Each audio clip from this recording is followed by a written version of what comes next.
Je vous présente aujourd'hui notre 583e journal de bord. Jean-Marie Le Pen, bonjour. Bonjour. Petite rétrospective des résultats électoraux de ce dimanche, cher Président. Un bilan général qui, sans doute, vous a surpris, non? Non, pas spécialement. C'est assez classique de voir que lors d'élections de ce type, et celle-là était particulière parce que l'élection a été coupée en 2 à 3 mois d'intervalle,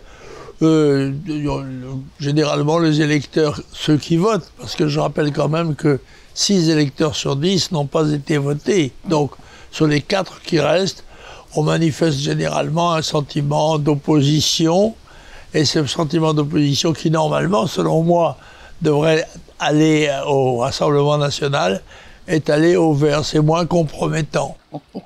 Oui, parce que les médias ont bien mis en avant, presse écrite et télévision, que c'était une véritable explosion, une véritable vague verte. Oui, mais l'opinion publique est manipulée en France par les médias, c'est tout à fait évident. Et dans une république représentative, on aimerait entendre un peu plus ceux qui sont élus pour ce faire, plutôt que des gens qui sont irresponsables. En effet, mais enfin tout de même, Marseille, Lyon, Strasbourg, Bordeaux, Tours, Besançon ou encore Grenoble sont tout de même passés au vert. Oui, c'est quelques grandes villes où en effet on préfère l'air pur, comment dirais-je, à l'odeur de gasoil des voitures. Bon, c'est pas extraordinaire, c'est pas formidable, mais j'attends, moi, les élections suivantes où les électeurs pourront juger de la manière dont les Verts ont traité les problèmes qu'ils avaient à résoudre. Surtout au sortir de la paralysie quasi totale du pays et de ses conséquences économiques. Alors les socialistes, quant à eux, conservent leurs grandes villes. Paris, bien entendu, puis ces pôles économiques régionaux tels que Lille, Nancy, Montpellier, Nantes, Rennes, etc. En bref, rouge ou vert, selon vous, sont-ce les mêmes? Oui, non, ce ne sont pas les mêmes, d'autant que dans cette circonstance, les Verts sont de nuances assez différentes, si vous voulez. Ce sont cependant des victoires de la gauche, puisque c'est le Parti communiste, le Parti socialiste et en général les formations de gauche ont soutenu les Verts. Ça ne me paraît pas être un phénomène très important. C'est un prurite, une démangeaison. Mais alors, cela étant, Président, on nous parle quand même d'une véritable claque électorale pour les candidats de La République En Marche. Ah oui, ça en revanche, c'est un fait qui est indiscutable dans toutes les villes, qu'elles soient d'ailleurs celles du premier tour, qui, je le rappelle, étaient quand même 25 000, et les 5 000 qui restaient, c'est sûr que le parti du président de la République a subi un très lourd échec dans sa volonté d'implantation. Est-ce que ça atteint directement les capacités du président à être réélu? J'en suis pas sûr, mais bon, enfin, c'est un fait enregistré. Nous avons une élection chaque année. Bon, ben voilà. Il ne faut pas non plus s'en faire une montagne. Donc en définitive, entre les désistements de barrage, entre guillemets, et le taux d'abstention record que vous évoquiez, c'est-à-dire 60%, ces résultats sont-ils représentatifs de la réalité, d'après vous? Non, je dis ça pas, ils ne sont pas représentatifs, puisqu'il y a 6 électeurs sur 10 qui n'ont pas voté. Oui. Ça ne peut pas être considéré comme l'opinion de l'électorat français. Bon, ceux qui se sont donné la peine d'aller voter ont en majorité, dans un certain nombre de cas, exprimé ce que je crois être leur opposition au gouvernement en votant plutôt vert. C'est moins compromettant qu'au Rassemblement national qui n'aurait pas le soutien du Parti communiste, c'est sûr. Alors justement, revenons au Rassemblement national. Sa présidente, Marine Le Pen, considère que les résultats de ce second tour sont une véritable victoire pour le parti. Perpignan, Moissac, Bruay, La Bussière s'ajoutent donc à d'autres municipalités précédemment conquises. Partagez-vous sa satisfaction? Je crois que Marine Le Pen est assez optimiste dans son jugement. Certes, c'est une belle victoire que celle de Perpignan et de Louis Alliot, mais on ne peut pas dire que sur l'ensemble des 30 000 communes françaises, le Front National est réussi, le Rassemblement National est réussi son implantation locale. Bon, cela étant, il y a des élections cette année, l'année prochaine, l'année d'après, on en reparlera. Oui, alors une défaite dans le camp de la droite nationale laisse un goût amer. C'est celle de Valérie Lopez, candidate à Tarascon. Vous vouliez l'évoquer ? Oui, ça m'a fait de la peine parce que Valérie Lopez est quelqu'un pour laquelle j'ai beaucoup d'estime et même d'amitié. Mais je pense que la manœuvre du Rassemblement National qui a présenté et maintenu son candidat qui a fait 9% au deuxième tour ont assuré sa défaite, ce que je trouve infiniment regrettable, parce qu'à mon avis, elle a entraîné par le fait même la défaite de Ravier à Marseille qui perd son secteur. Alors revenons à l'affaire Fillon, très lourde condamnation judiciaire pour le couple Fillon, qui cependant a fait appel.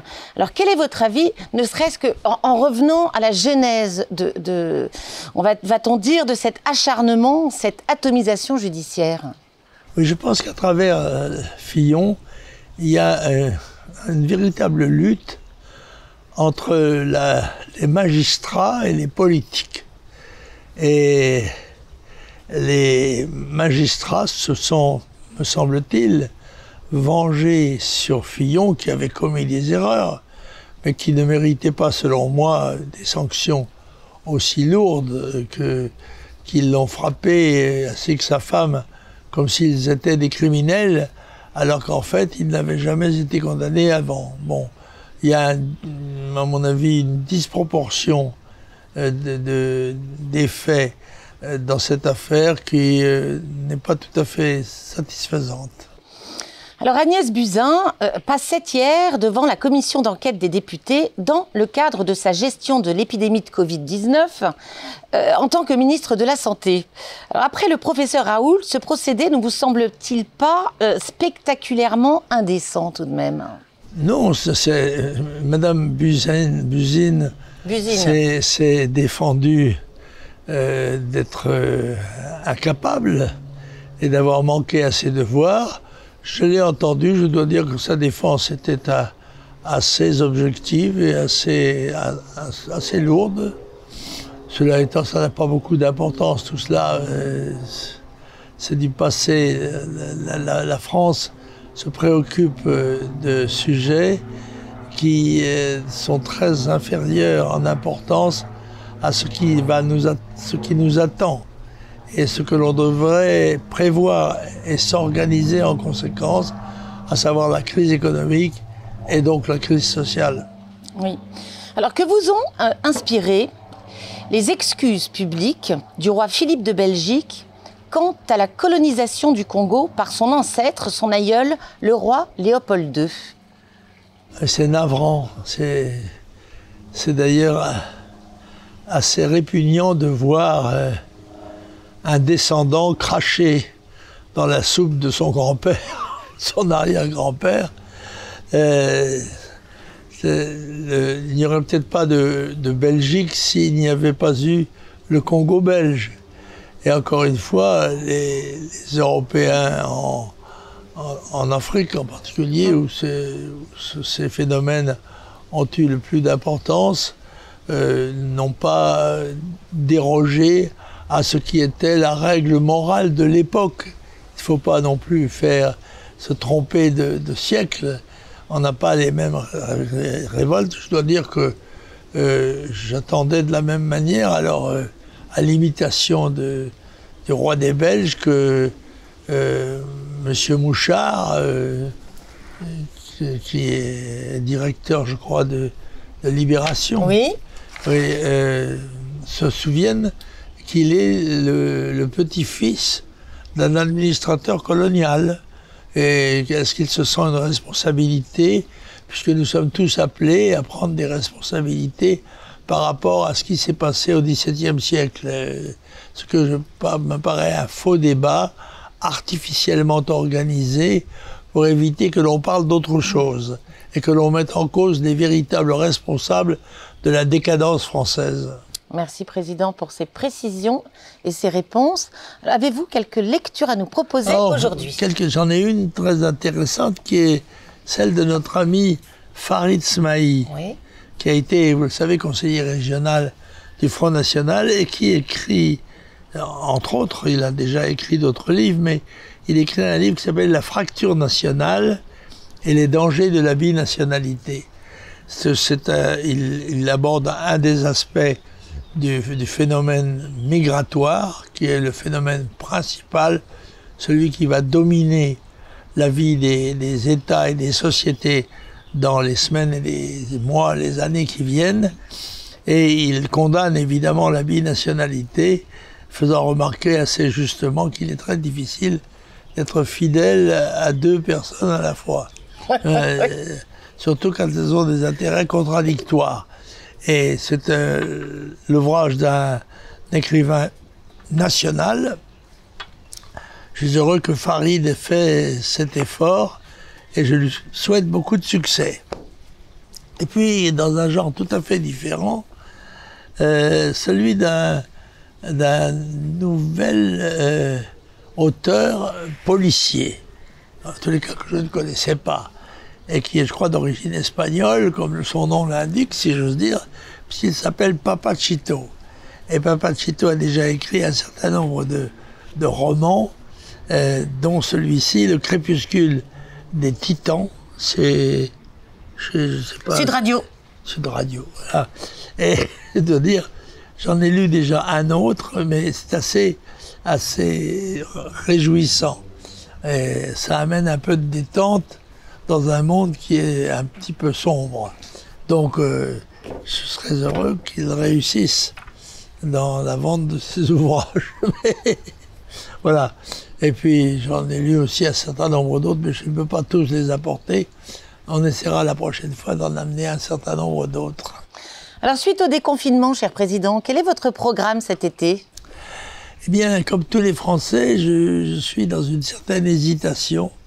N'ayant pas pu prendre de décision au moment où c'était utile, je me laisse un petit peu avec Jeannie aller à l'inspiration du moment et à l'invitation de nos amis. Et bien pour ces réponses encore très vagues, je vous souhaite une très heureuse semaine et nous nous retrouvons bien entendu mercredi prochain. Au revoir, Président. Au revoir à tous.